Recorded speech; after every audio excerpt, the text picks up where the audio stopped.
Good afternoon and welcome to WeFM's 3 p.m. news. I am your presenter, Rajiv Providence. First, on the local scene, Parliament has approved a supplementary appropriation bill totaling $98.6 million, aimed at completing several key national development projects. Among the allocations, $28.2 million for the National Roads Rehabilitation Program, $25.6 million for the completion of the modern cargo port, and $41.75 million for the post-barrel housing recovery program. An additional $3 million is earmarked to house persons displaced by Hurricane Beryl. Finance Minister Camilo Gonçalves stated that the only new funding being sought is the $41.75 million for the post-hurricane housing efforts. He also addressed ongoing delays with the port project, citing the impact of Hurricane Beryl and structural issues with the quay wall. However, he emphasized that rectification costs are not the government's burden. Improvement works at Villa have been successfully completed, boosting the area's status as a key recreational and tourism hotspot. The upgrades include an expanded parking lot at the Young Island Dock to better accommodate growing visitor traffic. A newly built seawall now provides a stronger coastal protection, helping to guard against wave action and erosion. Scenic boardwalks and a beach walkway have also been added, making the area more accessible and enjoyable for both residents and tourists.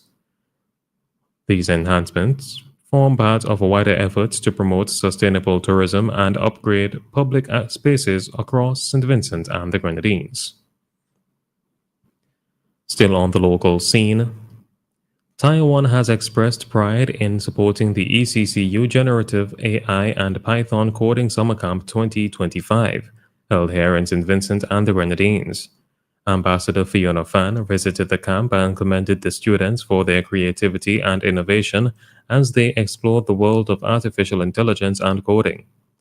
The initiative, backed by Taiwan and the Eastern Caribbean Central Bank, aims to empower young people through technology and skills development. Taiwan says investing in youth and tech is investing in the future, and extended thanks to all mentors, organizers, and volunteers for making the camp a success. On to news in the region. Trinidad and Tobago's Prime Minister Kamla Persad Bissessar has ordered a full and urgent investigation into the death of 6-year-old Jasher Francois, who died after being admitted to the San Fernando Teaching Hospital for a mild cough.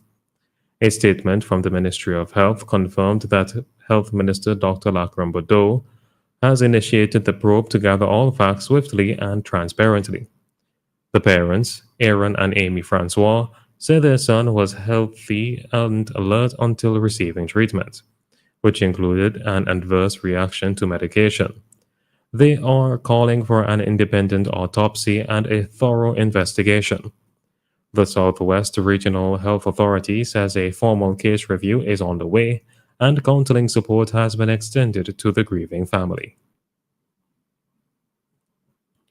The Organization of American States has adopted a landmark declaration welcoming the International Court of Justice's advisory opinion on states' obligations regarding climate change. The declaration, adopted by consensus on August 6th, was drafted and negotiated by Antigua and Barbuda's ambassador to the OAS, Sir Ronald Sanders. It gained support from 23 of the 32 active member states, including all 14 CARICOM nations. Though the United States did not support the full text, citing disagreements on climate and human rights, Ambassador Sanders emphasized that this would not stop vulnerable states from standing behind the ICJ's opinion. The ICJ advisory opinion, delivered on July 23rd, affirms that greenhouse gas emissions are a shared global challenge with far-reaching effects, calling for urgent and cooperative international action. Finally, on the international scene, Germany has suspended all military efforts to Israel that could be used in Gaza, following Israel's approval of a plan to seize Gaza City, its largest urban center. The announcement was made by Chancellor Friedrich Merz on Friday, shortly after Israeli Prime Minister Benjamin Netanyahu's office confirmed the Security Cabinet's decision to intensify military operations in the territory. Merz said while Germany continues to support Israel's right to self-defense and the release of hostages, the worsening civilian toll in Gaza could no longer be ignored. He stated, "Under these circumstances, the German government will not authorize any export of military equipment that could be used in the Gaza Strip until further notice." Netanyahu reportedly expressed disappointment over the decision in a call with Merz, with his office stating that Germany was failing to support Israel's just war and instead rewarding Hamas. The timeline for Israel's next major ground offensive remains unclear, but is expected to further intensify the humanitarian crisis. This has been WeFM's 3 p.m. News. I have been your presenter, Rajiv Providence. Join us again at 5:30 for WeFM's Evening News, and we thank you for listening.